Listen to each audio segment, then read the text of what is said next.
that will inform assistance from other federal agencies. It simply is not acceptable to restore infrastructure and public facilities to pre-disaster conditions, especially in Puerto Rico, which suffered unprecedented damages. We must use assistance funding to mitigate the impacts of future disasters, or else we will find ourselves in this exact position in short order when the next hurricane blows through, forcing taxpayers to pay more because investments were not made at an appropriate time. Resiliency is the only sensible path forward. So, Administrator Long, again, I really do want to thank you for being here today, and I look forward to this discussion. Thank you, Mr. Chairman. Thank you, Ms. Lowy. Mr. Culberson has requested an opening statement. Mr. Culberson. Thank you, Mr. Chairman. The people of Houston and Southeast Texas suffered more than we have in any many storms, and certainly in my memory. We had over 52 inches of rain, 150,000 homes flood, 200,000 apartment units. A number of people are, tens of thousands of people in my district are living on the second floor of their homes with the first floor torn out, the sheetrock torn out, because they don't have anywhere else to go. All of us are immensely grateful to the work that FEMA has done to help the people of Houston to Southeast Texas who suffered from this catastrophic rain event, and to all the volunteers who came from all over the country. One of the silver linings of this storm were the people that just showed up spontaneously from all over the country with food, supplies, water. I'm especially grateful to the Cajun Navy, the people of Louisiana who just showed up with boats and food and jambalaya and to help pull people out of their houses. I didn't even know there was such a thing as the Cajun Navy. We all found ourselves in Houston doing what needed to be done to help our neighbors and friends, and it's one of the many, many reasons I'm so proud to represent that wonderful community of people who all look first to each other, to our family, to our neighbors, to our faith and our state to help each other. But the federal government's role is essential, and Administrator Long, we appreciate the work that FEMA has done. We are grateful for the help that you provided, but a lot more has to be done, and without even directly addressing the Disaster Relief Fund, I want to say at the outset that the Office of Management and Budget's request is woefully inadequate. It's embarrassing. It's deeply upsetting to the people of Texas to see that the largest housing disaster in the history of the United States of America, there's not one dime recommended for housing relief in the OMB's request. So we're very grateful to Speaker Ryan, to Chairman Frelinghuysen for opening up this process to be sure that the Appropriations Committee is the one that makes the decision on what the people of our districts and the nation need in response to this hurricane. The Constitution vests that authority in Congress and on this committee. We always have, and we will once again make the decision on what's necessary to heal the people of Texas, the people of Florida, and the people of Puerto Rico and the Virgin Islands from these terrible storms. I thank you, Mr. Chairman, for holding this hearing and look forward to working with you and my colleagues to be sure the people of the United States who suffered are made whole. Thank you. Thank you, Mr. Culberson. Administrator Long, at this time you're recognized to make your statement. We have a copy, a written copy. I would ask that you try to limit yourself to 5 minutes on today because we got a lot of questions that are going to be coming your way. Absolutely. Mr. Chairman, Madam Member, members of the committee, thank you. It's an honor to be here. Today marks the end of the 2017 hurricane season. And it's been, the word unprecedented doesn't do it justice. I want to start by thanking members of the committee, but also members of Congress for quickly, considering the first two supplementals and pushing through. It's vital funding, and we're in the middle of a third request, which I'll get to here in a minute. I've been in office about 5 months. For 97 days, we've been actively responding around the clock, and just to not only to Harvey, Irma, Maria, as well as the California wildfires. But right now, we're working 31 disasters across this country in 21 different jurisdictions. My staff is tapped out. They work around the clock and bust their rear ends every day to help those who are in need. And we are doing the best that we can do and trying to move as quick as we can. This has been the longest activation in FEMA's history. And I got to say, I'm extremely proud to work with the members of FEMA, and we've got a long way to go in the spirit of improvement. I'm here in the spirit of improvement. I have many ideas that I have not had a chance to catch my breath and come to you with. Some of them I can do with a stroke of a pen through my own authorities. Some of them are going to require changes to the Stafford Act. But to put this into context, just those 4 events, Harvey to the devastating California wildfires, impacted 25 million people. You know, in a 97-day time period, we've put almost 5 million people into the individual assistance program.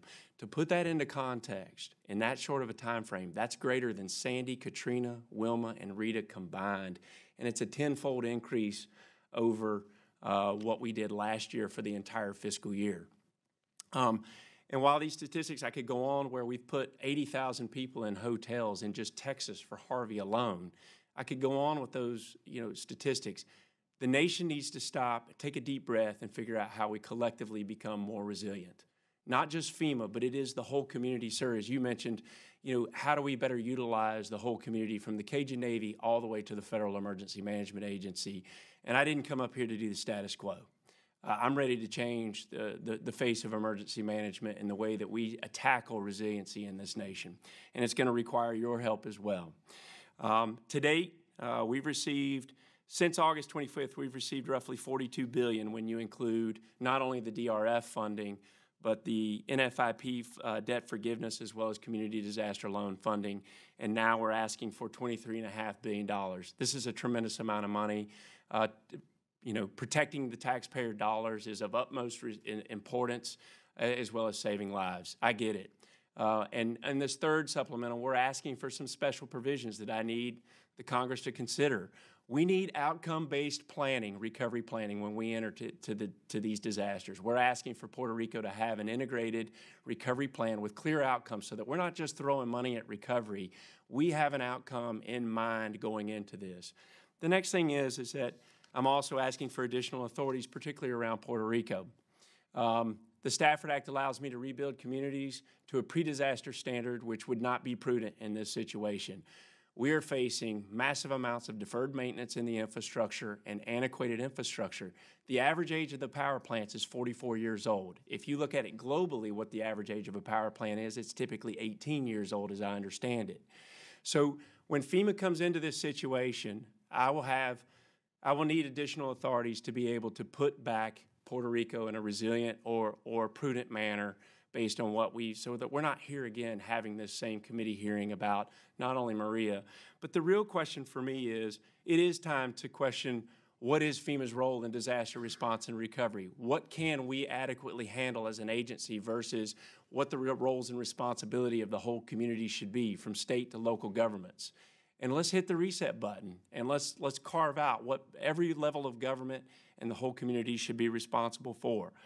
FEMA is never designed to be the first responder and the only responder in a disaster, but in many cases, that's where we find ourselves, and we got to fix that problem. Doing so fixes the whole community issues that we face and bringing up a level of resilience. I have numerous ideas, starting first with recovery is too complex, is too fragmented.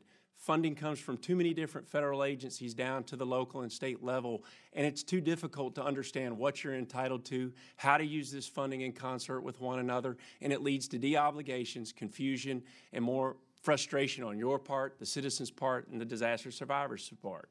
This is the time to fix those problems and streamline the federal government's support down through a local governor to the local level to achieve the governor and the local government's goals and responsibilities, not my goals and roles and responsibilities, okay? We have to increase pre-disaster mitigation. You've got to get hit to have access to billions of dollars or hundreds of millions of dollars of mitigation funding. That's reverse, it's backwards, it doesn't make sense.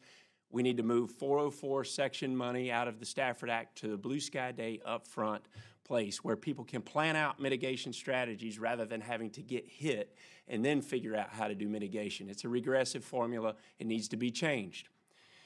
We have to ensure that state and local governments have their own ability to push out life-sustaining commodity distribution for water and meals. It cannot be solely on the shoulders of the Federal Emergency Management Agency to push food and water out. Every state should have a capability.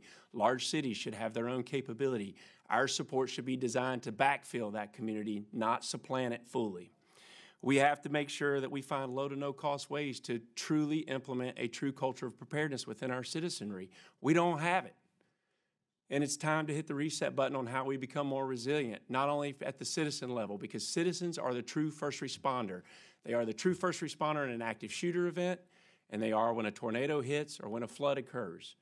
And we need to give tangible skills from CPR to how to shut off water valves to how to be properly insured, not only as a homeowner, but as a business owner. We have to fix the NFIP business process. I run a program that is structurally broken every day. It goes into debt every time we have a major event, and I have to come ask for supplementals. We continue to go into debt. Katrina forced it into debt. Sandy forced it into debt. Harvey, Irma, forced it into debt. And we got to fix the structure of that framework. And we got to ensure affordability, but fix the structure. I run a program that is not financially solvent. I got about 100 more ideas I could share, and I look forward to working with you. But I'm here in the spirit of improvement. I look forward to having a fruitful discussion today. Thank you. Thank you. That was very spectacular. And I love that outside the box thinking. Okay. Let's go. Let me remind our panel here that we're going to be on the clock, and we're going to try to stick to it. But I'll do a little courtesy over, but not a whole lot. Well, that was a blitz, and I'd love to hear the other 100 ideas you've got. And let's hope we can figure out a way to do those things. You start off with the kind of the big picture, and that's right where we need to start. Series of questions concerning the big picture. What's the status of FEMA at this time and the impacted states' response and recovery in this year's hurricanes? What do you anticipate your biggest challenges will be in the coming months, and how do you plan to address them? And with more than 80% of FEMA's workforce currently deployed to support ongoing disaster response activities, are you concerned with FEMA's ability to respond if another catastrophic event occurs? Great question. In regards to Harvey and Irma, we are rolling forward in the initial recovery and long-term recovery phases. The biggest challenges that face us are housing. Okay, obviously.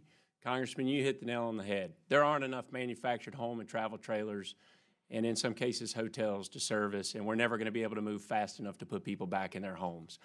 FEMA is not a housing expert, by the way. I often question whether or not FEMA should be in charge of disaster recovery housing, and that's another discussion that we should probably have.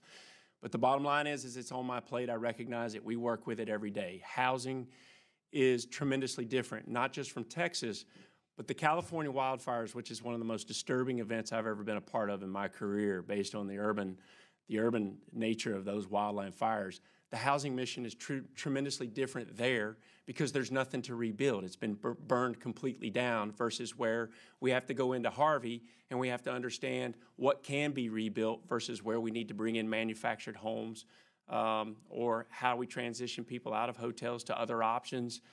Rent them if you got them, apartments that may be available.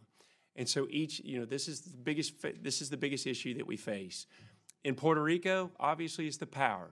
It's an antiquated power system that we're rapidly trying to figure out day in and day out on how to get in there. The complexities of it being an island and the logistical complexities, adds to it. Everything that we do in Puerto Rico is hard. That's not a complaint, it's just a reality. It's hard. So power and housing is also the problem in Puerto Rico. When you're trying to fix homes in Puerto Rico, just simply putting a blue tarp on a house is not easy because there's not a structure to connect it to. You have to first rebuild the structure before you put the blue tarp on it. And in many cases, it's trying to figure out who actually owns the home, those issues that are there. The other thing that I recognize is we are having to delicately deal with billions of dollars of tax-paying money. One of the things that I've recognized that we have to improve is oversight and grants management. Grants management is the responsibility of the whole community, not just FEMA. We've got to increase the grants management oversight at the state, local, and subgrantee level, provide better, more training to how this funding works. But it goes back to the thing that we have to solve is the problem of fragmented recovery from different types of money coming from HUD or FEMA or Federal Highway, wherever it comes from, with different policies, different tags, different rules, and it just sets everybody up for failure, failure in the long run. And we never train people how to utilize the funding that comes down from the federal government in the best way possible. Here's what you're entitled to. Here's what your goals are. Let's grab the money you need. Let's put it to work in concert with one another in an efficient and effective manner. There's a lot that we have to talk about. Housing is going to be the most difficult mission ahead of us. Well, that was an excellent response.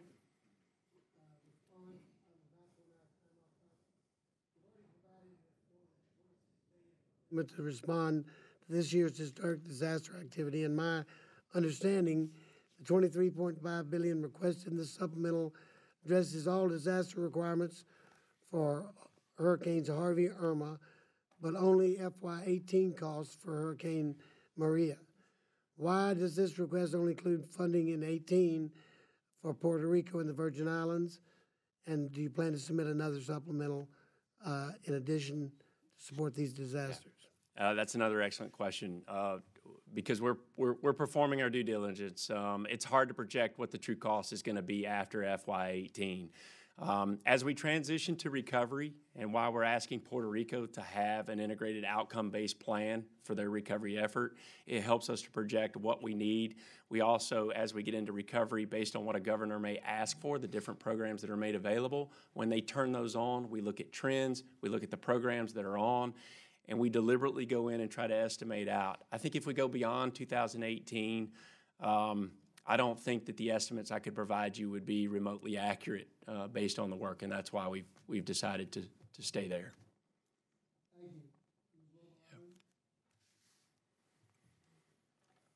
Administrator Long, the administration has proposed giving you discretion to waive the pre-disaster condition limitation on public assistance grants for Puerto Rico and to fund the repair of or replacement of public facility components that weren't damaged if replacing them is essential to restoring the overall facility.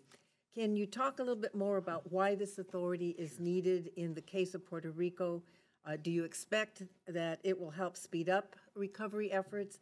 And did you consider extending this authority to the U.S. Virgin Islands as well? And if not, why not?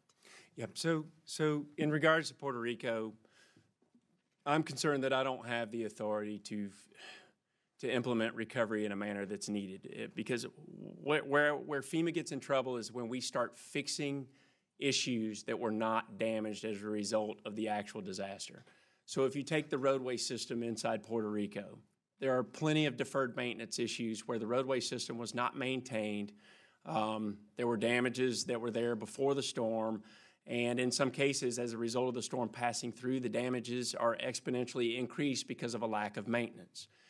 If I fix infrastructure that has not been maintained, then OIG comes back and rightfully so says, hold on a minute, is this truly the federal government's responsibility or should this be on the backs of the local and the state governments? But in this case with Puerto Rico, we're running into so many deferred maintenance issues in regards to the entire infrastructure and antiquated systems that I don't think you can put it back to a pre-disaster condition. Right now, I'm working under the emergency authorities that I have to prevent public health emergencies and future loss of life. But once we get into the permanent work that's required to actually rebuild to a higher code standard, for example, just putting the CONUS standard for the power grid onto Puerto Rico is greater than the pre-storm condition that we found the power grid in to begin with. And so this is why we're asking for those authorities. I need protection when it comes to putting Puerto Rico back in a more resilient manner so that we're not sitting here again having this discussion. If you get that authority, how will you decide when to use it? And do you anticipate that you will broadly use it, or will you use it only in certain circumstances or for certain kinds of projects?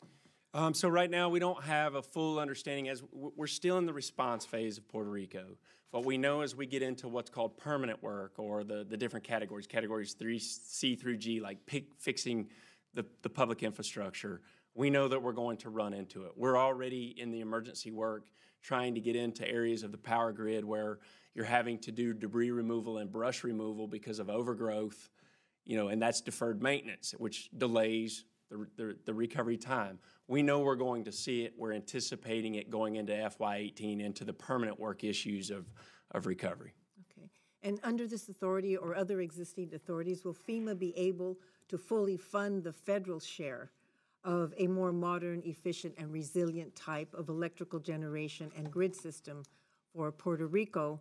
Or will Puerto Rico only be eligible to receive an amount sufficient to construct a brand new version of its current system, which would still be vulnerable to future hurricanes? In other words, will FEMA funding reflect the higher cost of a new system that would mitigate against future disaster costs? All of that is being taken into consideration. I'm going to have to respond to you in writing on all of the issues that are there. Obviously, the problem that we are facing in Puerto Rico is the liquidity issue when it comes to the reimbursement or to the cost share issues that you're referencing. Bottom line is that liquidity is standing in the way of doing things in a normal fashion, but I'll have to get back to you on the specifics of that question. Okay, and what is your understanding about other federal resources that might be available to Puerto Rico to cover any gap between what FEMA will provide and the added costs of more resilient infrastructure? Yeah, and this goes back to the what I refer to as fragmented recovery. Every day we have what are called recovery, recovery meetings with our partners across the recovery perspective. And other agencies are in the Joint Field Office. We are having those meetings daily when it comes to how our funding works together and where our authorities begin and end. And so, for example, we were in a very detailed conversation with Secretary Carson and HUD yesterday about housing and how FEMA can handle the housing for homes, less than 50% damage, but after that, it's going to be more of a HUD mission. And so we are looking at areas to hand that off. I still believe that as a nation, as a result of going through this, we can still do a much better job of streamlining all of these programs and assigning authority that's clear. Okay, thank you. Yeah, thank you.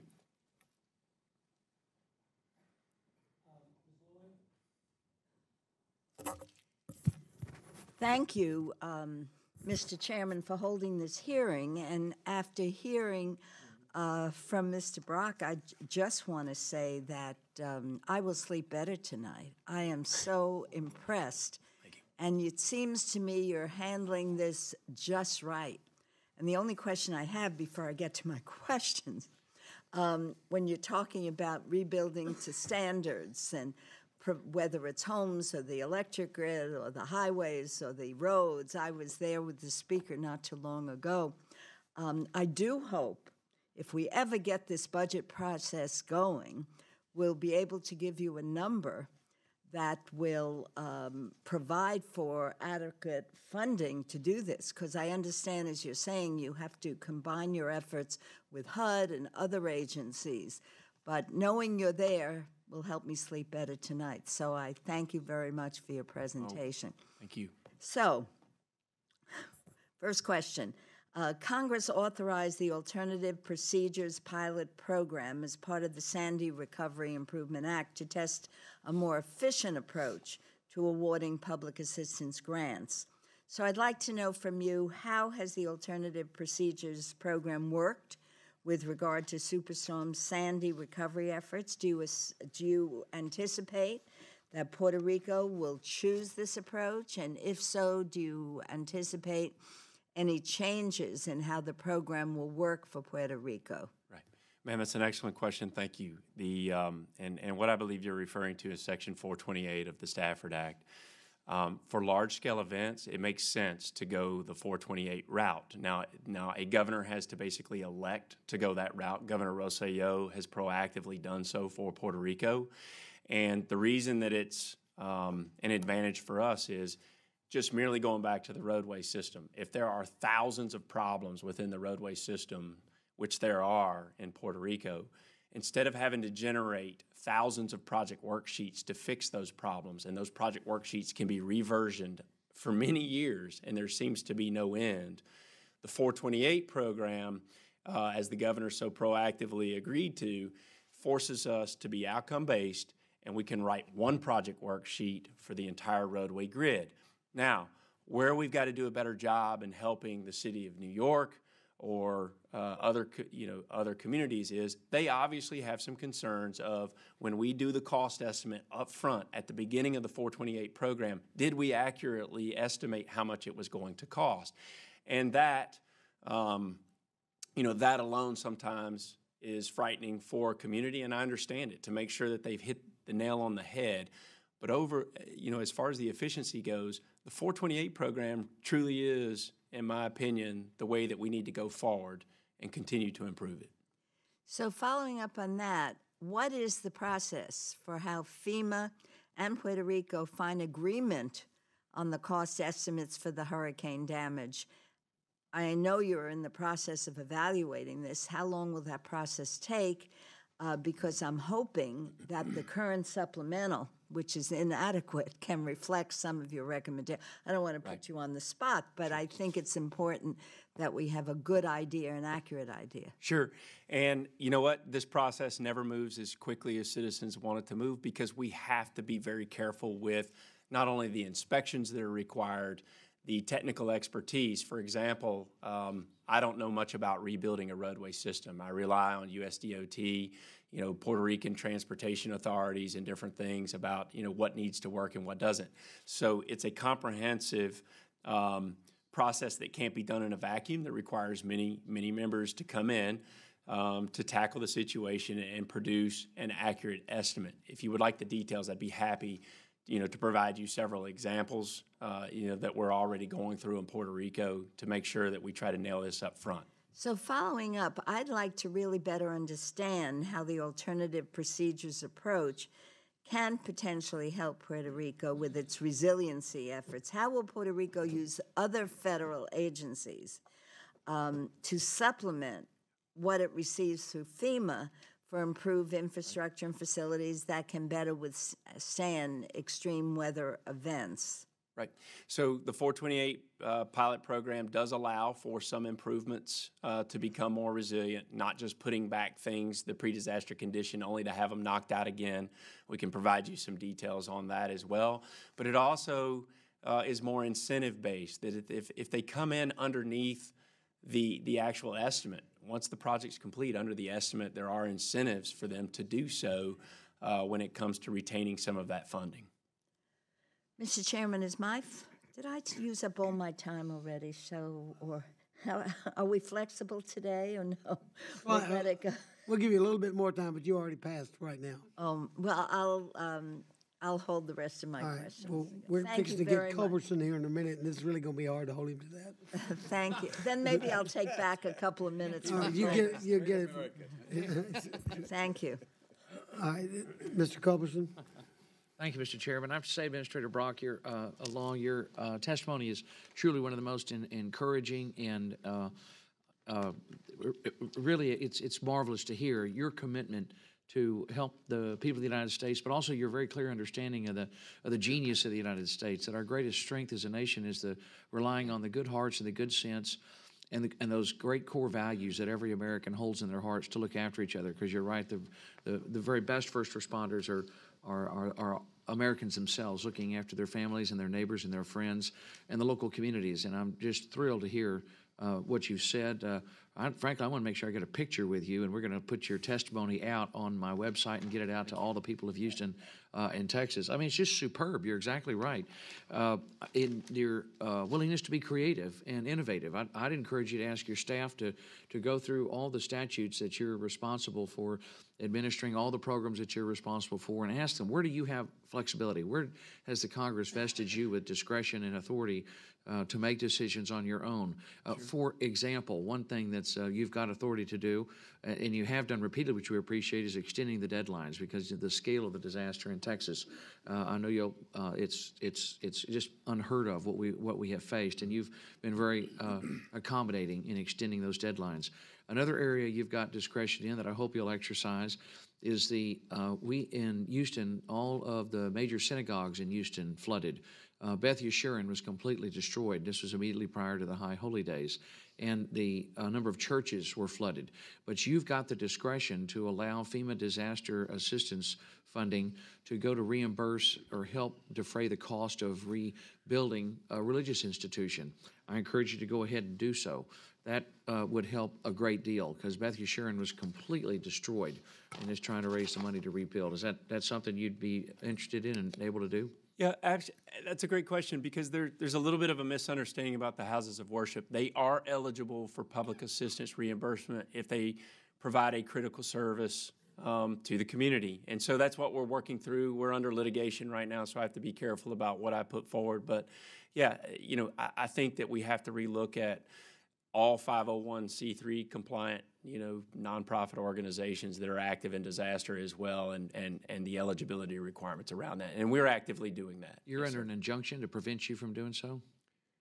No, not right now. We're being we're in the middle of litigation. Make them sue you, Judge, and shut them down. Right. They need your help. Another concern, if you take a look at the FEMA buyout program, for example, we've got neighborhoods in Houston where, as a result of previous floods, from the Tax Day flood or the Memorial Day flood we had over the last couple of years, where there were homes that were bought out by FEMA, and under FEMA rules, the land cannot be developed, even if either the local community or the individual that wants to buy the land is willing to mitigate it. I hope you'll look at that. I think you've got discretion in that area so that you could allow a local entity to, for example, to go back in and buy these lots that are in the middle of very nice neighborhoods. You've got all these great homes, and then buying a vacant lot that is deeded to the county that's got weeds 3 to 4 feet high. Why not let someone go in there and develop that property and build it, as long as they mitigate it to protect against, for example, a minimum 100-year flood or even higher? I think you've got the authority to do that. Let me get back to you on that one, and I'd be happy to look into that as well. You also are only able to elevate a home if you elevate an existing structure. Why not let the owner of the property elevate a home, tear down the old one, and build a brand new one? That'd be a lot cheaper and a lot less money to the taxpayers as well. You've got a whole variety of, I think, flexibility in your authority and things that you could do that would be tremendous help that I would certainly like. I know this committee would like to help you with. You'll find no better friend when it comes to helping you be innovative and creative and thinking outside the box than Judge John Carter, the chairman of this committee. He's been terrific in helping on this, and we deeply appreciate it in Houston. We really do. And also on the pre-mitigation money under Section 404, that money could also be used to help mitigate or protect an area from future flooding, for example. Absolutely. Correct? Yep, absolutely. And you're exactly right. Get the money out front, by pushing it out front to a community and ensuring that it's available to help protect against the next flood to at least a 100-year event would be a tremendous help in protecting the Southeast Texas, where 80% of the nation's petrochemical refining capacity is, 70% of the nation's aviation fuel moves through Port Neches and the Port of Houston. They are extremely important. So I look forward to working with you on that, and I thank you, Mr. Chairman, for the good work that you've done in making sure this good man right here is able to implement all those out-of-the-box thinking ideas that you learned, I understand, in the state of Alabama. Sure. Thank you very much. Mr. Chairman, may I have a moment to comment or to comment on it? Man, absolutely. So when you opened up, Congressman, you know, about your statement, and we're talking about being innovative and what my authorities are and what they aren't. One of the things that we get beat up on in the media, we get beat up by congressmen, we get beat up by elected officials all over, is inspections, like when it comes to housing. You're too slow. You don't have enough inspectors. The magnitude of the inspections that are needed from the California wildfire to the Virgin Islands is unprecedented. We've had over 6,000 inspectors that we've gotten our hands on to be able to put out into the field. But after that, you start to run out of resources. And so when you run into that problem, it's twofold, and this is an example of fragment and recovery. How do we reduce the need for a physical inspector to be in the field without looking at technology, satellite imagery, flood maps, and going, you know what? The house is flooded. Do we really need to send an inspector out there just to verify it? And it takes more time. The other thing with the inspection process is we have a staff member at FEMA. Her name's Henrietta Allman. She's a resident. She's a native Louisianan, and not only does she work for FEMA around the clock, but you know, her house was flooded, and when I was asking for ideas, she said, listen, you know what killed me is the number of inspections the federal government requires for me to get the assistance that I needed to fix my house. The flood program requires an inspection. HUD requires an inspection. individual assistance inspections, private insurance inspections. How do we get it down to one inspection that covers the multitude of everything that may be needed in the disaster recovery? Now, the question for me, Congressman, is what's in my authority to change that versus where I'm going to have to come back to say, please, Congress, consider this? My brother, who is recovering from stage 4 throat cancer, is living in his driveway in a trailer and has been with his entire house destroyed, 6 to 7 feet of water for 12 days, as are all of his neighbors. So God bless you. Thank you. You're exactly on target, and we're looking forward to helping you. Thank you. Thank you. Very good. Mr. Cuellar. Thank you, Mr. Chairman. I passed some legislation, but I don't think FEMA's follow up on this. Redundancy, elimination, enhanced performance of those grants. So I'm very happy that you're talking about some of the things that we need to address. So I'd like to talk to you later about this legislation that's on the books. Let me go over a couple questions that we confer with Governor Abbott's office. As you know, there's some issues that we have down there in Texas, and folks over here, there's I think there was 4 appropriators from Texas that we've been working on these issues. The first one, Mr. Long, how long is this disaster relief funding? How can this disaster relief funding be used? Because I know generally what we're talking about, but we want to make sure that that information is connected with the state and the locals. Yeah, so when it comes to just in general, and we can provide you details, but the 2 major programs are individual assistance and public assistance, and that's what we typically pay for. And when it comes to public assistance, there's multiple categories. There's emergency work, and then there's permanent work. So the emergency work, for example, goes to offset the cost of response. It also offsets the cost of debris removal. But then as you get into the permanent work of fixing infrastructure, public facilities, funding out of the DRF can go to not only fund that, but then on the individual assistance side, it's other needs. It could be anything from dental needs as a result of someone who's had problems from the flood from that standpoint, to rental assistance, to direct critical needs assistance, $500 to help you buy groceries, all the way to the housing mission that's there. So it's a wide array, and that's just a very small sample of what it can be. And what do you for. think the goal of the disaster relief funding should be? Because as you know, in Texas, when we presented our thing to the White House, there seems to be a disconnect from the way we look at the goal of disaster relief funding. So, in my opinion, well, that's a tough question too, because in my opinion, save lives in the response, kickstart recovery. Okay. The other thing that the DRF, and as you know, Texas. I'm sorry to interrupt.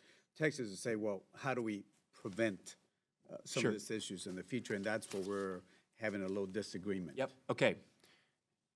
Out of the DRF, the post-disaster funding that we're talking about, Section 404, a certain percentage of funding that we obligate becomes available for mitigation projects, not only through 404, but then also Section 406. There's opportunities to mitigate infrastructure, public assistance, damaged infrastructure.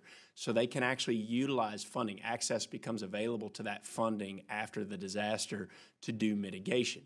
Now, what I would propose is that you leave the 406 mitigation funding there to fix the infrastructure that's damaged. If it was damaged, let's rebuild it to a higher standard with that funding. The 404 money needs to go up front, because we require a local community or a state community to design a mitigation plan, okay? But they don't have access to the funding they need to necessarily implement it. Now, it's not FEMA's responsibility to create resiliency. I ultimately believe that resiliency lies in the hands of local elected officials through building codes and proper land use planning. FEMA's assistance just supplements, this capability. But, if we move the 404 money to the front end, it does a couple things. It reduces the complexity of recovery and the problems and increasing how long recovery takes, but it allows communities to properly plan and execute their mitigation plans up front before disaster strike. Yeah. Well, I would ask you to continue working with our governor's office on this issue, because I think my 2 other colleagues here from Texas, we've been having different discussions. As you know, there's a little difference of opinion from the state of Texas and up here, which is basically, I guess the last question tied in, I think you answered already, is, is disaster relief designed or intended to support long-term recovery to make communities whole, which is, do you just fix that issue, or can you use some of those resources for preventing some of those issues in the future? Because otherwise, we'll be back again. Yep, and well, here again, I'll never make a community whole, and I don't believe that FEMA has the authority to make a community whole, nor is it really my responsibility to make them whole. And here's the thing. Let's just say you've had a tornado go through a small Texas community that wipes out a majority of its infrastructure. FEMA is not trained, nor should we be responsible on how to tell that community how to generate sales tax revenue after you've lost a large portion of your infrastructure. We're not good at that. We're good at debris removal, saving lives, coordinating a response to do those missions. When it comes to long-term economic viability after going through a disaster, I'm not so sure that that's FEMA's goal or mission. That might need to be the expertise of other portions of that whole community that I'm talking about. I would ask you, on behalf of the folks here, to continue talking to our governor's office, because some of us are put in this type situation. I'm not going to go in a second line of questions, so I'm just going to ask this last one. Texas has $10 billion in a rainy day fund, which I'm very familiar because we were in the state legislature when we created that. It rained in Texas. Sure. So I think Texas should use, and I've said this publicly, I assume we all have, whenever you have conversations, make sure that we talk to Texas to make sure they do their fair share also. It just can't come in just from the federal government, because people have a tendency of attacking the federal government, but when they need cash, the federal government is the best friend. So I just want to make sure that everybody has skin in the game. So I would ask you, when you have conversations with the governor's office, you go over that. Chairman, may I take a minute to respond to that? You may. Let me be clear about the state of Texas. Regardless of the issues that may take place inside Texas from disagreements on, your view or the governor's view or whatever. Oh, Texas, we're pretty much on the same view. No. But what I'm saying is that Texas is a model, and here's why.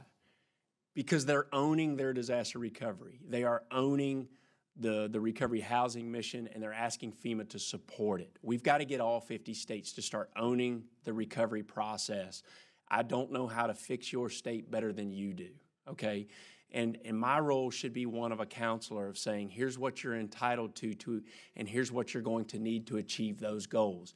When it comes to a rainy day fund, I think that the Congress should take a look at what states don't have them, period. So that when a federal disaster declaration is not coming forward, then what is the obligation of a state to step up and serve their own citizens? And are these rainy day funds actually designed to handle individual assistance and public assistance at a smaller scale until federal disaster assistance could be turned on at some point? So it's one thing to have a rainy day fund. It's another way of understanding how it's set up. And I think if we make a whole community improvement, then all these states need to have rainy day funds that are designed similar to the assistance that we put forward. But I'm just one opinion. Well, we appreciate it. Thank you, Mr. Chairman. Mr. Fleischman. No, wait, who's here? Oh, he's not here. All right, Doc, I guess you're up. Thank you very much, Mr. Chairman, and thank you, Mr. Long, for coming before the committee. And I, too, share enthusiasm over the direction it seems FEMA is taking under your guidance. I'll be brief, I think. It looks like the lesson from Puerto Rico is that we kind of pulled the bandage off. What we kind of discovered is that the infrastructure has been neglected probably far longer and to a far greater extent than we even imagined when we passed the PROMESA Act. I guess we have to come to the policy decision of exactly how much are we going to ask all the rest of the country to pay for neglected infrastructure that I think is far greater than anything we see in the 50 states. But that's an issue that we'll grapple with, I guess, as part of the request. But the two issues I have are how wisely and efficiently we spend money on emergencies. You know, the New York Times, wrote a story about, the linemen who are fixing the grid there getting paid $63 an hour, but the contractor who hires them getting reimbursed $319 from a contract that ultimately we're going to pay for. I assume, is that right? Was that a contract that ultimately FEMA was going to kind of pay for? The power grid rebuild is being handled by the Army Corps of Engineers. They have two prime contractors that are managing the rebuild, as I understand it, and those prime contractors are bringing sub-consultants underneath them. Okay, so it'll be that would part of this ultimately be a package. question for them. Okay, so I guess it's part of the entire $44 billion package, but not your part. Let me ask a very specific question that, interestingly enough, they couldn't answer at the Agriculture Subcommittee hearing on this disaster aid yesterday. When you pay for building projects to repair infrastructure, Davis-Bacon applies? Yeah. Davis-Bacon rules? Yeah, I'm assuming so. Yeah, absolutely. Do you think you could be more efficient with our taxpayer dollars if we carve out emergency spendings and say, you know what, we can actually get far more infrastructure rebuild and we can get far more disaster mitigation in the future if we actually didn't have to adhere to Davis-Bacon rules? I don't know the answer to that question. I'd be happy to come back with with an opinion. I'd be happy to work with OMB and the administration on that as well. Do you know how many states don't, in fact, have prevailing wage? I do not. So we're asking. Oh, I know there are many states. I know there are many states that don't. So we're asking citizens from around the country to pay for disaster mitigation, infrastructure rebuilding. Don't get me wrong. We need to do these projects, but if a project's done in their state by a private entity, they don't have to pay this premium that Davis-Bacon makes these contractors or makes these contracts cost through Davis-Bacon.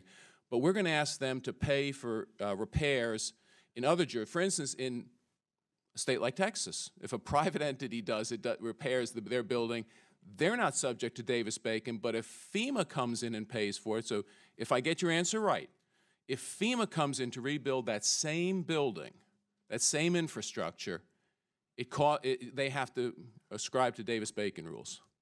As I understand it, yes, but I can get back to you. I would appreciate that very much. Thank you very much, Mr. Chairman. I yield back.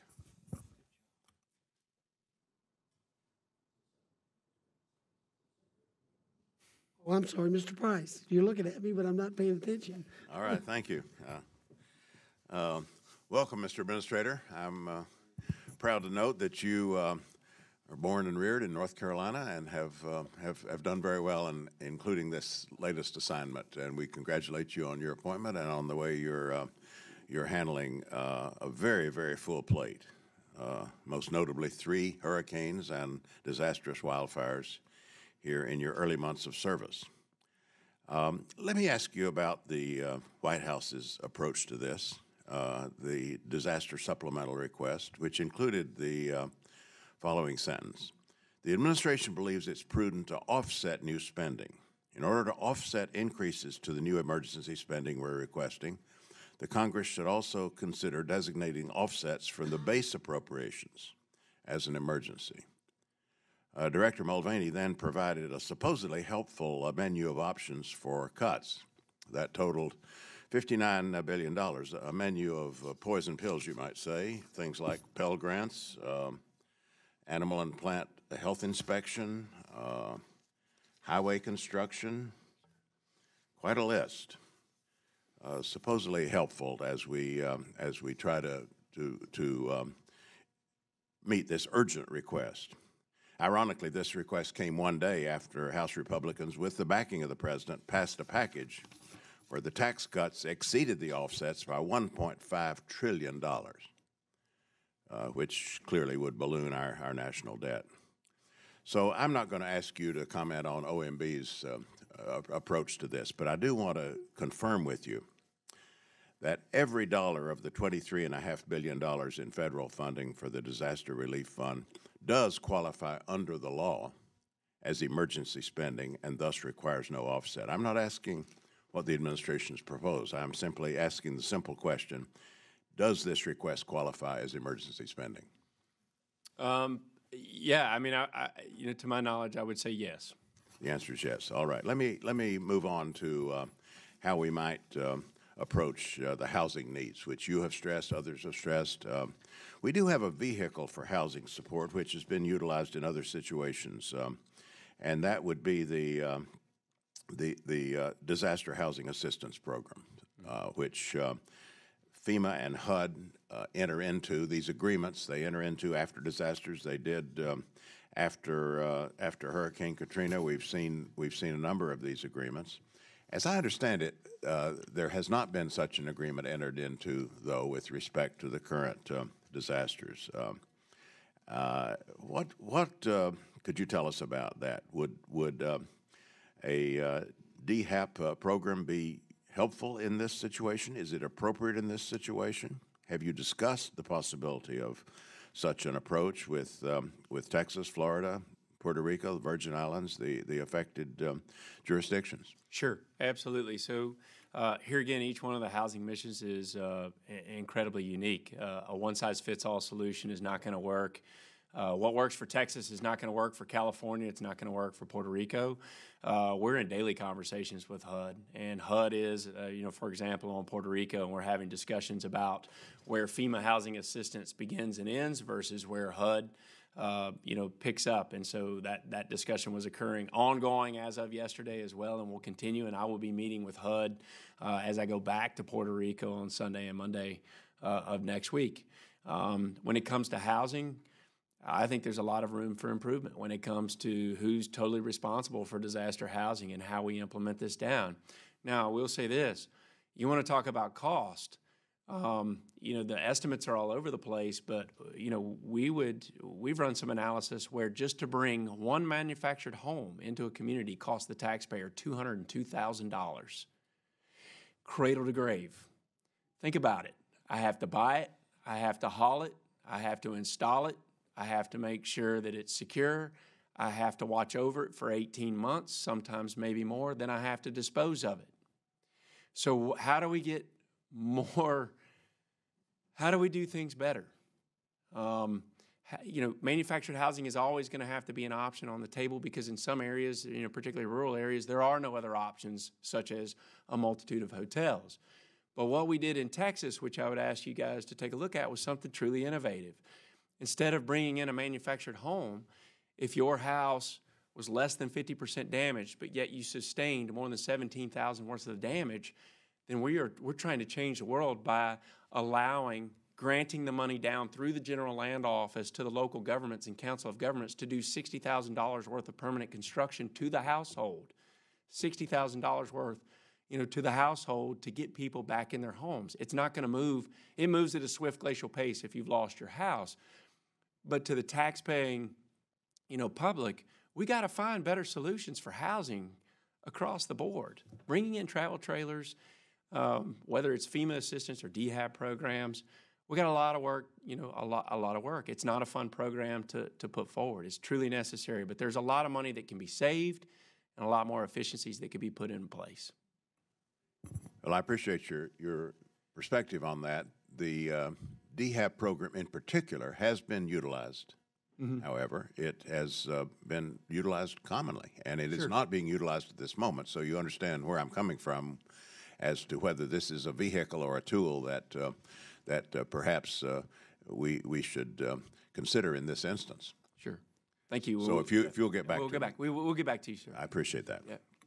Thank you, Dr. Price, and I appreciate you mentioning that, Director Long, because that is important to give people that flexibility to push the money out there. We've got tens of thousands of Houstonians living on the second floor of their home with all the sheetrock torn out, and want to make sure they're eligible for funding. They have been displaced. They just don't have anywhere else to go.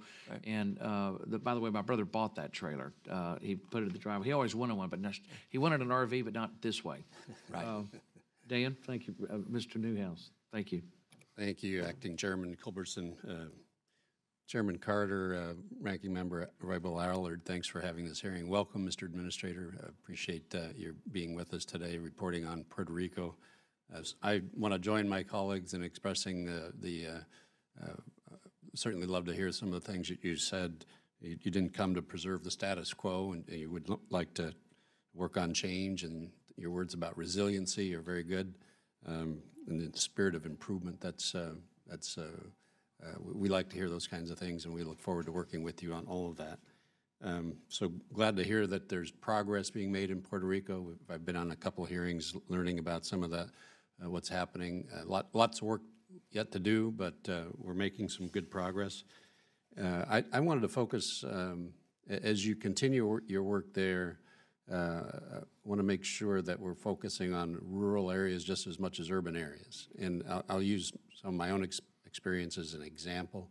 I'm from the state of Washington, and you may or may not know, but you will in the next few years, I'm sure, unfortunately. We've had historic wildfires in our state as well as the rest of the West. We have received major disaster declarations, certainly.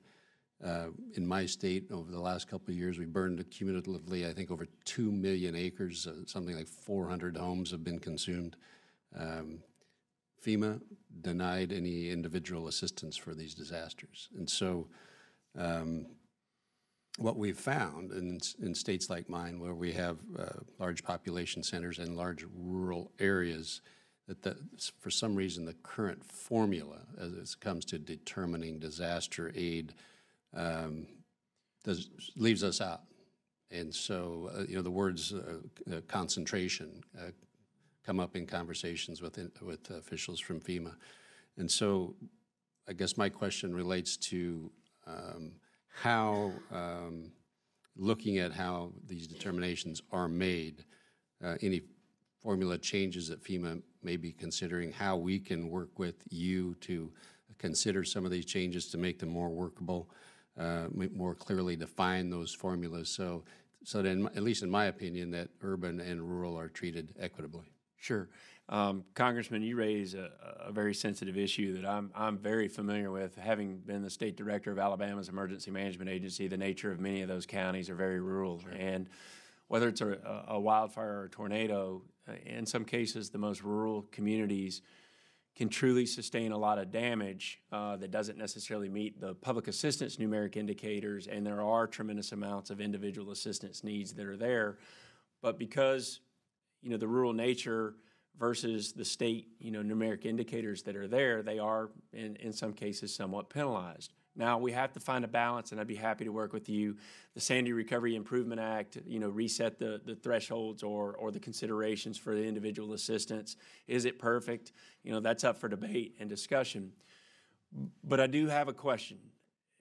When it comes to the whole, the whole community and the responsibilities of all levels of government, if federal disaster assistance is not coming, what is the state's rainy day fund designed to do to help those rural communities as well?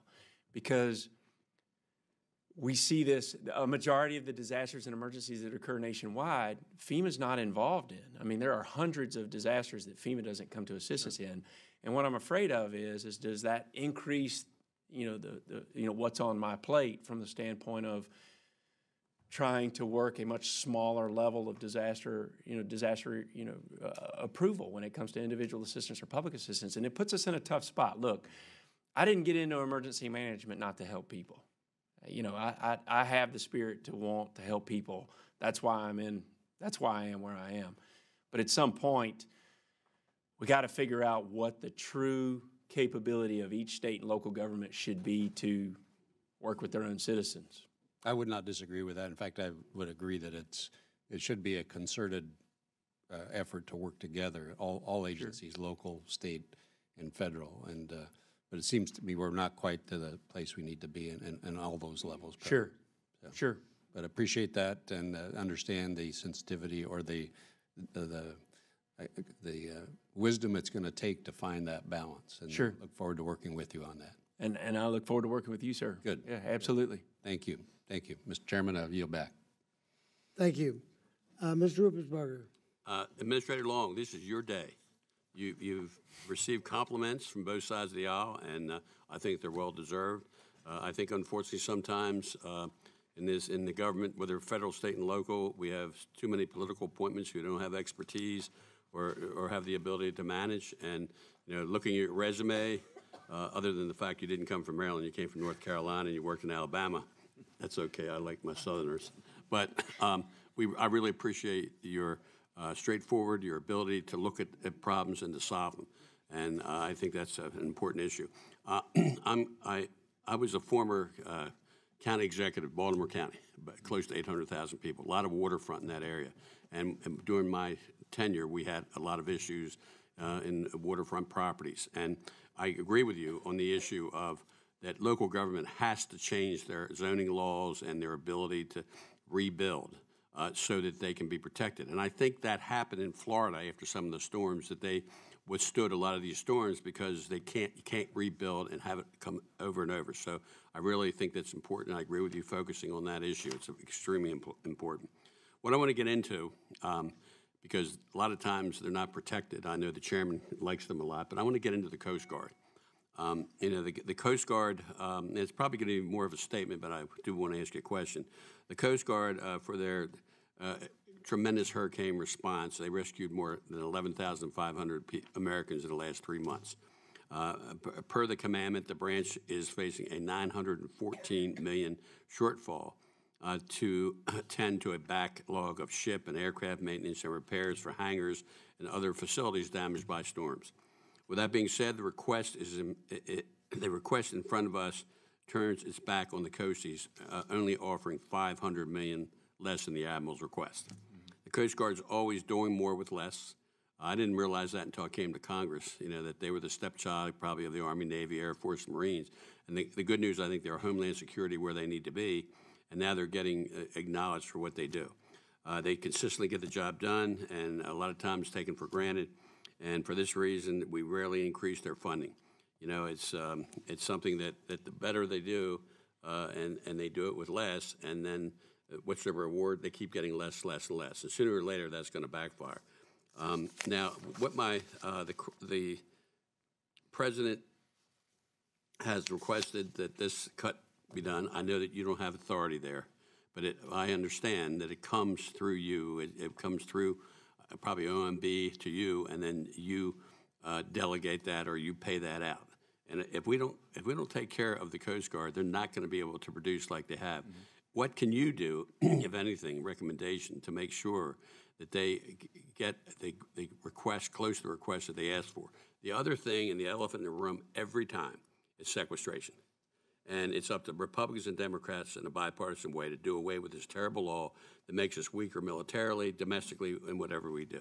And I want to raise that just as an issue. You don't have to answer that, but I do want to get on how we can do more and what your recommendation would be. I realize you don't have the authority. You're more of a pass-through that gives it to the Coast Guard to deal with this issue.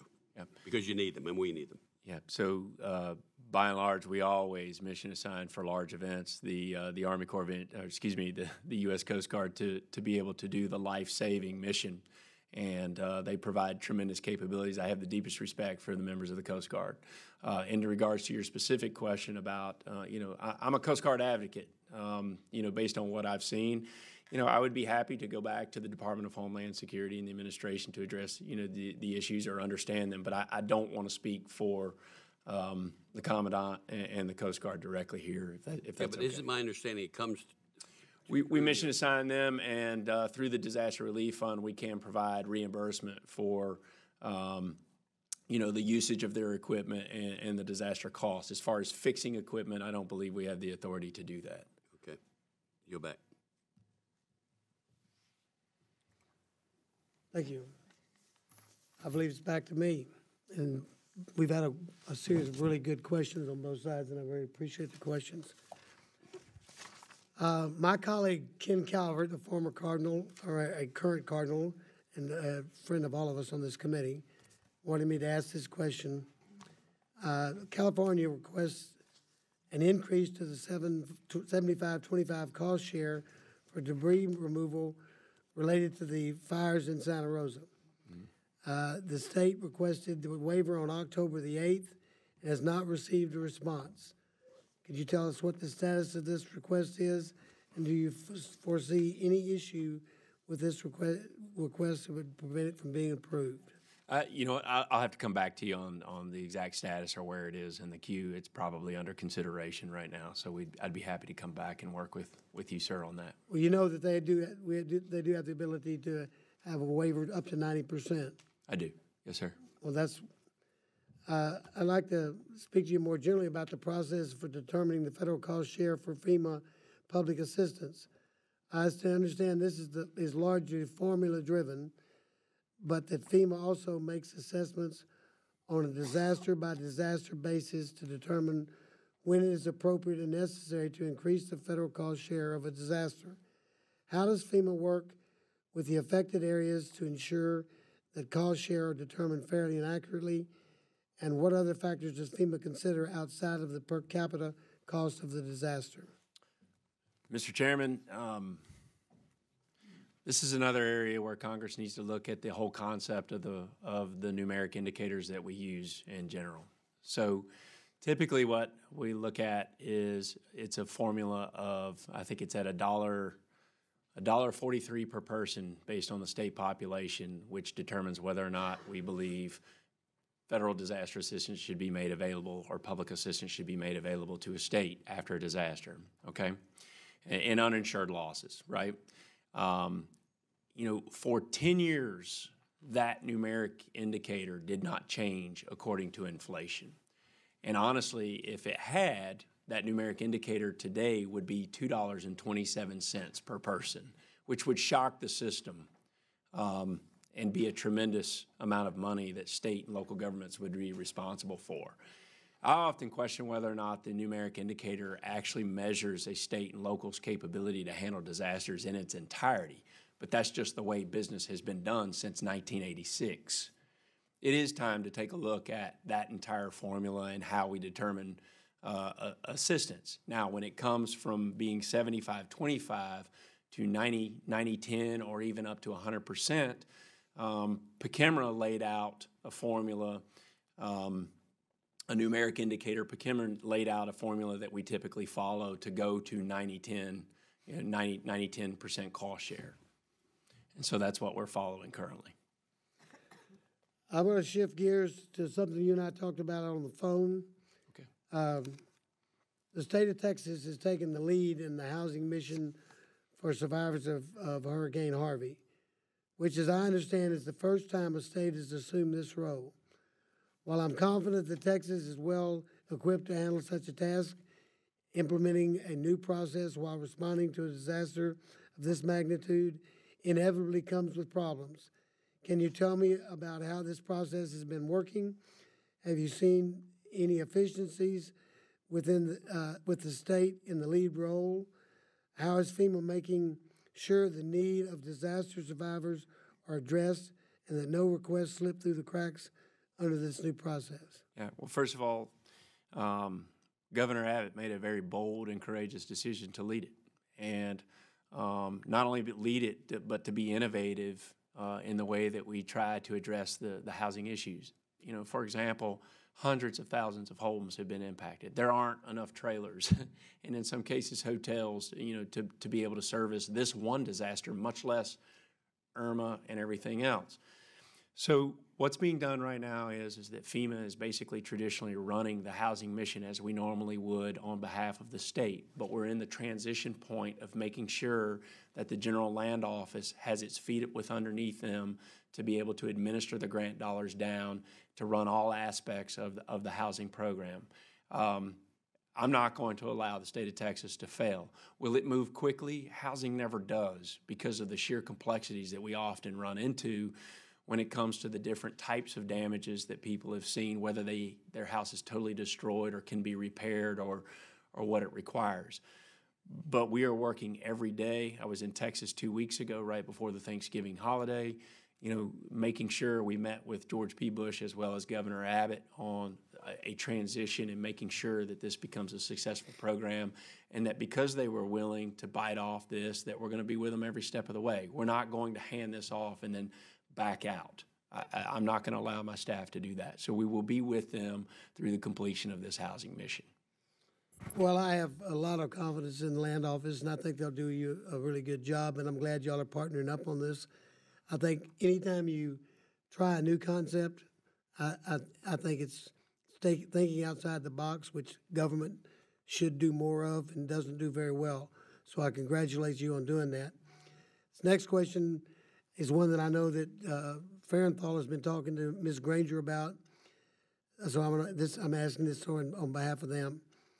I've heard about of delays and other issues in some of the smaller communities with fewer resources along the coastline.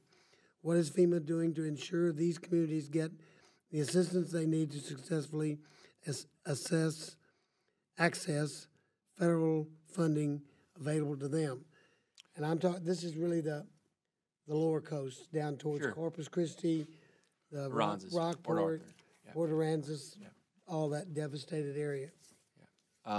So I'm not sure of the exact issues that he's referring to, but I do know that my staff is on the ground, and I do know that the manufactured housing units that have been requested, they are mobilizing to the coast, and many of them are in place. Do we have a long way to go? Of course we do, but there is movement down there. Here again, we're trying to move as fast as we can based on the material and the personnel that we have, and I'd be happy to check back in and directly contact the congressman, as a result of this hearing. I'd be happy to hear him out. Okay, I'll tell him that. Thank you. Ms. Robel-Allard. I want to go back to one of my original questions, and that had to do with the proposal to give you discretion to waive the pre-disaster condition limitation on public assistance grants. You answered the part with regards to Puerto Rico, but I also would like to know if you considered extending that authority to the U.S. Virgin Islands, and if not, why not? I'll have to get back to you on that one as well. The deferred maintenance issues and just the antiquated infrastructure of Puerto Rico is vastly different than even in the Virgin Islands. But I will definitely go back and take a look. I don't know the answer to that question right now. Thank you. I understand that General Buchanan and a large part of the military presence have left the island. And prior to this, General Buchanan was charged with coordination with federal agencies and the Puerto Rican government. Now, my understanding is that FEMA has that role. I have three parts to my question. Has this transition gone smoothly? And is coordination, how is it going generally? And also, will FEMA be in charge of coordinating the long-term recovery effort? And if so, does FEMA have the resources in terms of staffing to manage a project of this size while maintaining the operational ability to respond to new disasters? Sure. So the incident command structure in Puerto Rico has always been, we've had a federal coordinating officer, a FEMA federal coordinating officer, who is the lead authority in charge. Technically, a federal coordinating officer is an arm of the President of the United States. That person is Mike Byrne. General Buchanan technically would report to the federal coordinating officer since inception of him being in Puerto Rico. And so obviously, as we transition out of response to more recovery, we start to demobilize some of the staff, but also increase staffing with the expertise to run into the long-term recovery. Releasing General Buchanan is not something that we do haphazardly. It would be a very methodical decision to not only deploy, to demobilize him, but there should not have been it should have been a seamless transition, and as I'm aware it was, or is. In regards to the long-term disaster recovery, what we try to follow is what's called the National Disaster Recovery Framework. And so what it does is it points out 6 different recovery support functions. It could be economic viability to housing.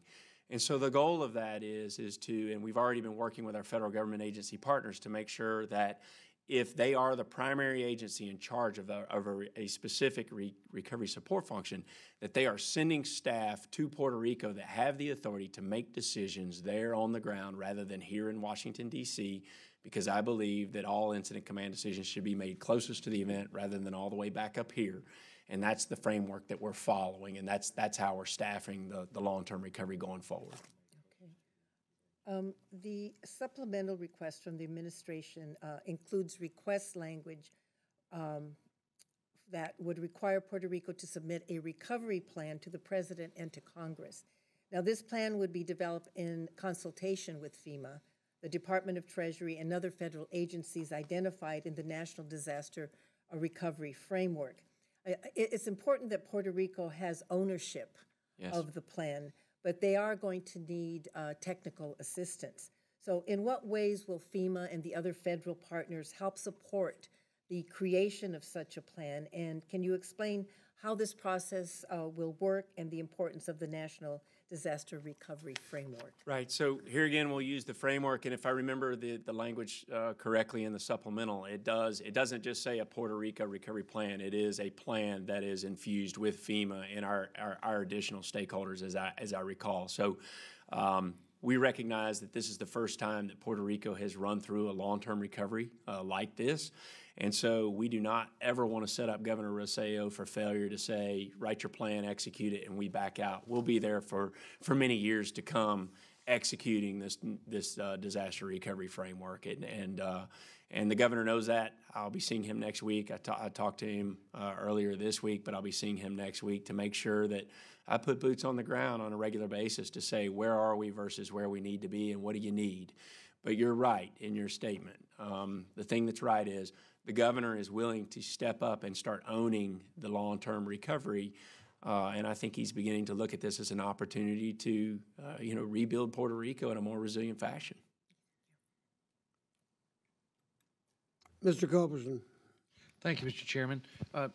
Administrator Long, I want to, I just can't thank you enough for your innovative thinking and your willingness to trust that the good hearts and the good instincts of individual Americans, and as you said, to put the command decisions for response to these disasters as close as possible to the disaster itself in the hands of state and local officials, and more importantly, your willingness to put it in the hands of individual Americans, because I can tell you there's a great opportunity there.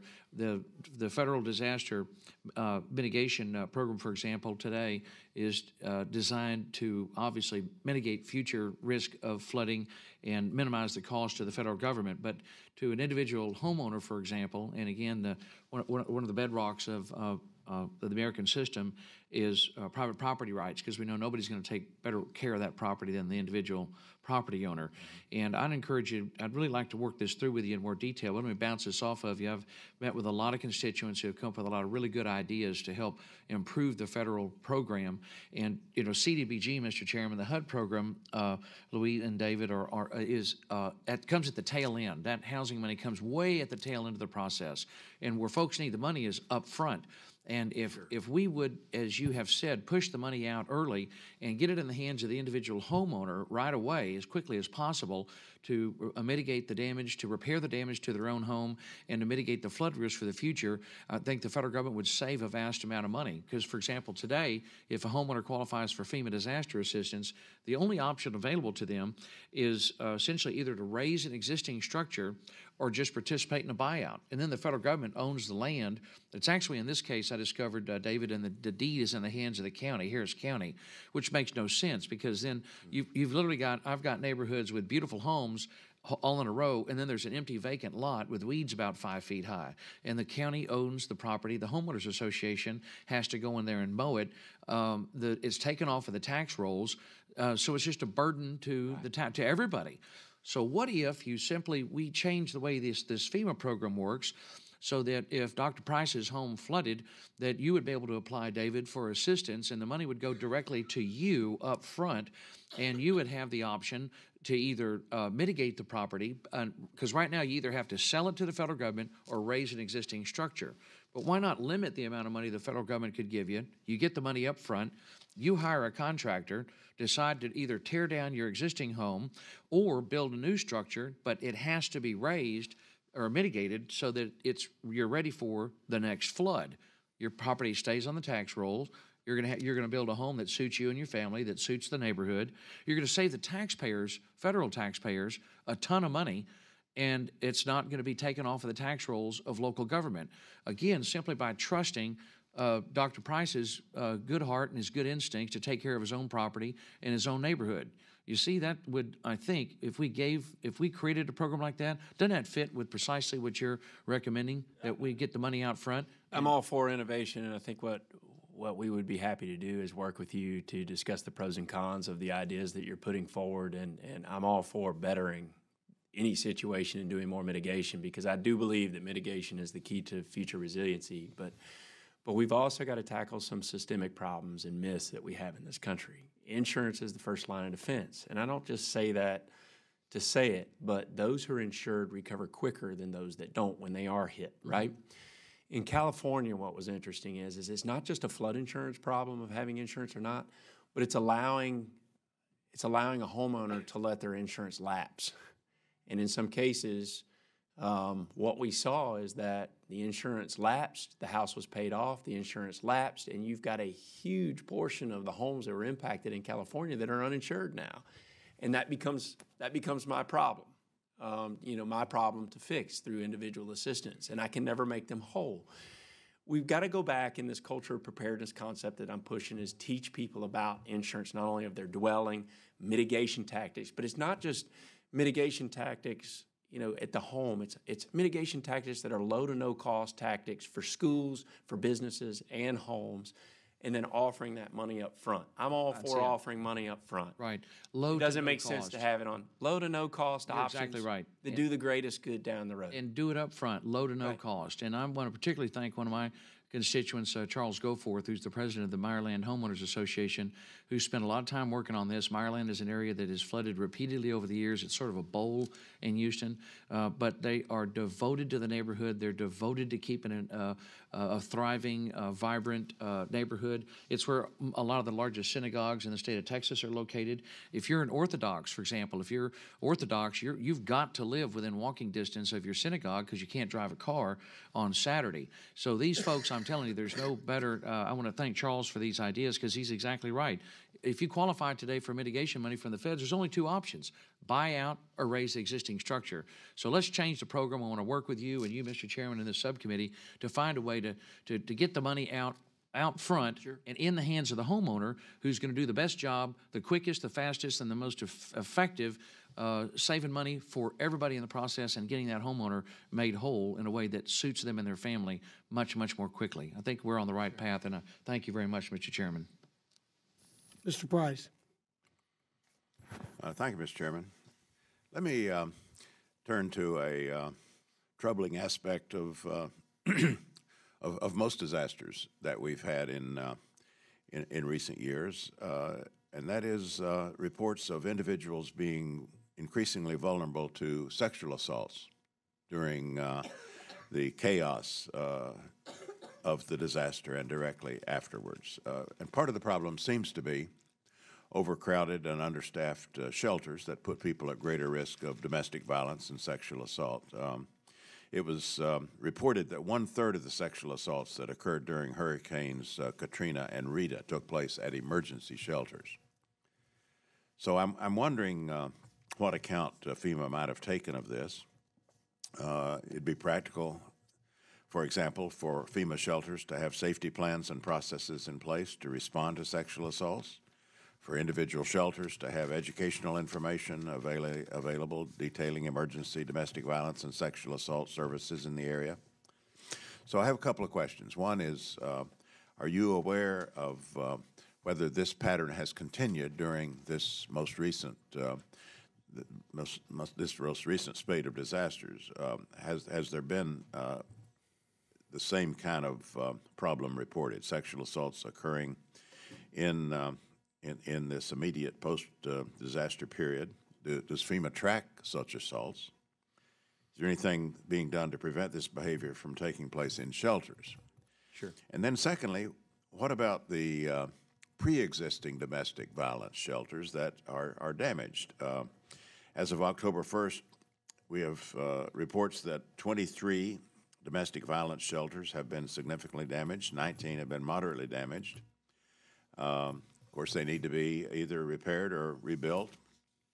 After Hurricane Sandy in 2012, Congress provided $2 million specifically to repair domestic violence shelters post-disaster. So I'm wondering if you have any plans to help domestic violence shelters in particular, and might we expect a specific proposal along these lines? Sure, Congressman. So first of all, anything we can do to provide a safe shelter environment from the whole community is all in all of our best interests. I mean, obviously I definitely would like to be a part of being able to do that. But I think it's important to point out that shelter operations, FEMA does not run shelter operations. We basically pay for these. A lot of the shelter mission is run at the local level in conjunction with the American Red Cross, and we would be happy to reach out to Gail McGovern at the Red Cross to understand, what the trends are. I can't answer for the most recent events. I have not been made aware of disturbing trends of this taking place in shelters, but I'd be obviously happy to look into it to see what changes we can effectively make on that. In regards, and I think I want to make sure that I understand, you're referencing in the second part of your question domestic violence shelters. Is that what I understand? Okay. If they are a registered 501c3 compliant nonprofit organization that does that, they are, and they sustain damage and they provide those critical facilities, they should be eligible under public assistance. If they're not, then that might be where the discrepancy is if they're not registered. But we would be happy to look into that as well. Well, let's check on both things, if you will. Sure. On the last one first, there was a specific appropriation after Sandy. That's what caught my eye.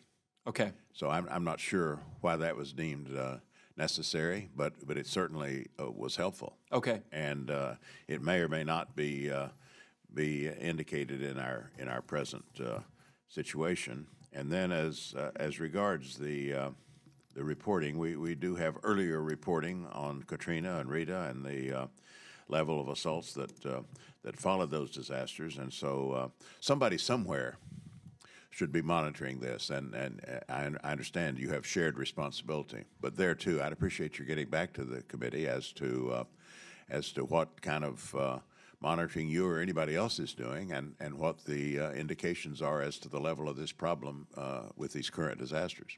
Okay, we would be happy to get back to you on that. And I can tell you with the oversight of the grant funding, regardless of what mission it serves, particularly, I'm taking a very proactive stance in making sure that we are monitoring taxpaying dollars very carefully. For example, we've mobilized procurement disaster assistance teams to be embedded with grant recipients. I've also deployed the Office of Inspector General underneath the Homeland Security to be in the field with us to help us uncover any issues or mistakes we may be making up front.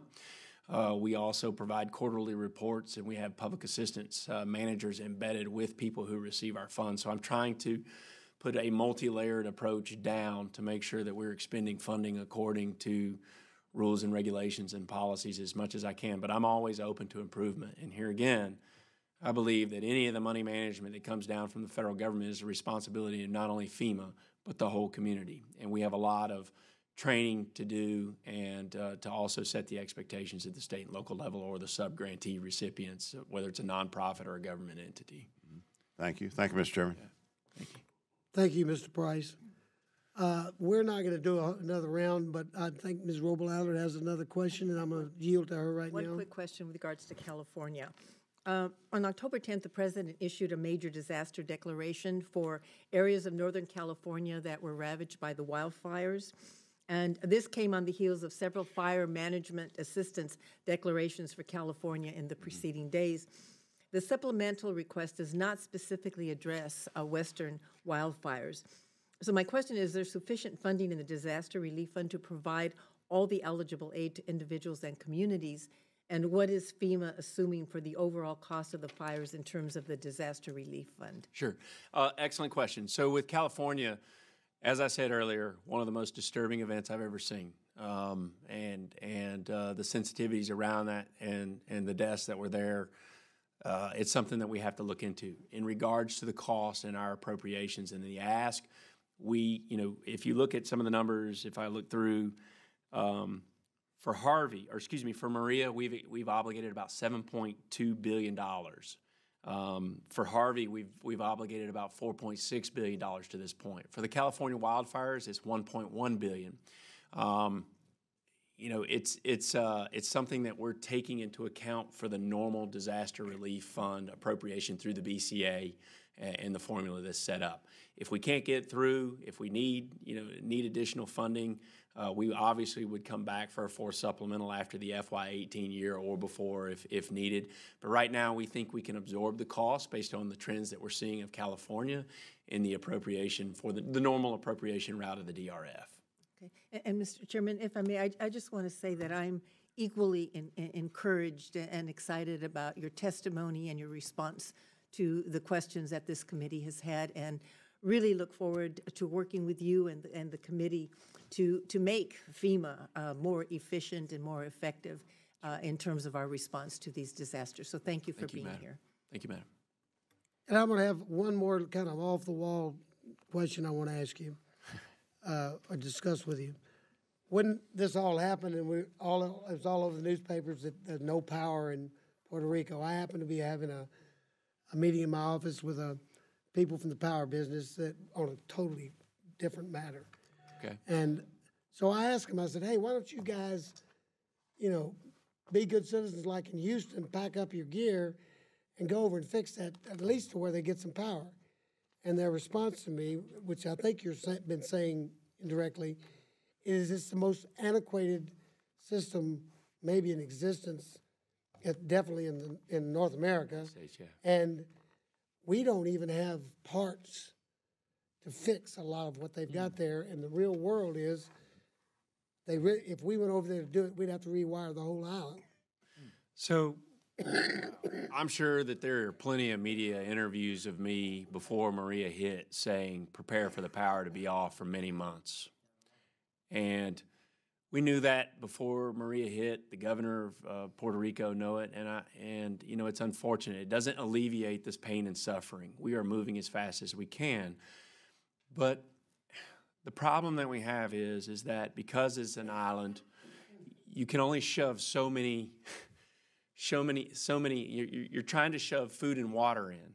You're trying to fix emergency power issues with hospitals to sustain an entire hospital system that nearly collapsed. And you have to focus on the priorities of life safety before you can start to rebuild a grid. You can only shove so much into an island at initial stages. And you have to remember, too, that the entire air traffic control system was wiped out. So right after the storm is over, you're having to carefully bring aircraft in on a manual basis. There's 30 minutes between flights to get them in because you don't want to wreck C-5 Galaxies and exacerbate the problem. The other thing is that we quickly mission assign the Army Corps of Engineers. We recognize the problem. They're on the island doing the emergency power. Let's go ahead and mission assign them. I worked with the governor very proactively to say, let's go ahead and take the initial power grid rebuild in mind, go ahead and start doing what we can to get that back up because we knew it was going to be a long time. When it comes to traditional emergency management mutual aid, like what would work in Florida or what would work in Texas, first of all, and I don't mean to sound sarcastic, you can't drive trucks and mutual aid assistance into Puerto Rico like we do in Florida or Texas. And in many cases, the private sector handles the entire rebuild of Texas and Florida, not FEMA. This is a unique situation where the Army Corps is the primary builder of the regrid because they had to be, and it was the only option that we really had. The other thing is that in some cases, in all fairness, when you do EMAC requests, a traditional mutual aid assistance request is a contract between governors, not between FEMA and a governor. It's between governors. And so with the liquidity issues, people are reluctant to go to Puerto Rico until there's 100% reimbursement to make sure that they would get paid for their services and reimbursed for their time and materials. That's also the other issue that we were facing because of the financial situation that we found Puerto Rico in. This is not a traditional disaster response. If anybody in the room wants to rebuild Puerto Rico to a standard to where we don't walk through this again, it's me. And I understand that this is a government-owned system, government monopoly type system, and it's very clear they haven't kept up on their maintenance of the system. But they described it to me as if you were dealing with a tube radio. You're exactly right. As I understand from an Army Corps testimony that the average age of that power system is 44 years old. FEMA can't control that. I don't know who can, but it's a problem I'm facing with working with the governor to fix. And one of my questions, if we are able to figure out a way for the Corps to build a more modern, up-to-date system, which is going to be extremely expensive, I'm sure, one of the issues you'd have to say, if they've had a hard time maintaining a 44-year-old system, Is there gonna be money available, or is that gonna be the state's problem to train up the technicians to keep the new system, we give them up to date? Because if you can't fix it because you don't know how, there's a lot of difference in a 44-year-old system and the system today. Sure. So it's my understanding, this is a great question for the Army Corps of Engineers. I do not want to speak on their behalf, but it is my understanding that just by rebuilding the power grid to the CONUS, continental United States, building your electrical grid standards, you're already making tremendous improvements. Yeah, I assume that. And, you know, we're going to learn a lot as a result of going through this process. It's not an ideal situation. There is nothing easy about Puerto Rico from FEMA's. Well, we all have compassion for those American citizens in Puerto Rico. We do. I do too. I do as well. Well, thank you so much. This has been very enlightening and pleasing to know that we've got folks that are being creative in federal government, and we like your creativity. We look forward to working with you. This committee is going to be pledging to get their job done, and we will get it done. Thank you. At this time, we'll recess. Thank you. Thank you.